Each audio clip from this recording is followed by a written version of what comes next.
SNCFA 100 bonus September மாதம் வரை தொடர் வேலை நிறுத்தம். SNCF தொடர்ந்து தொழிலாளர்கள் மிக நீண்ட வேலை நிறுத்தம் ஒன்றுக்கு அழைப்பு விடுத்துள்ளனர். இன்று ஜூன் 12ஆம் திகதி வியாழக்கிழமை ஆரம்பமாகும் வேலை நிறுத்தம் வரும் செப்டம்பர் 1ஆம் திகதி வரை தொடர உள்ளதாக தெரிவிக்கப்பட்டுள்ளது.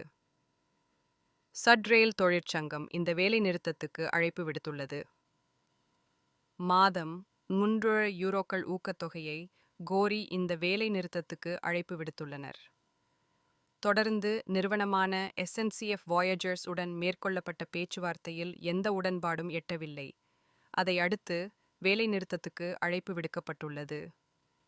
பாதிக்கப்படும் சேவைகள் குறித்த விபரங்கள் எதுவும் வெளியாகவில்லை.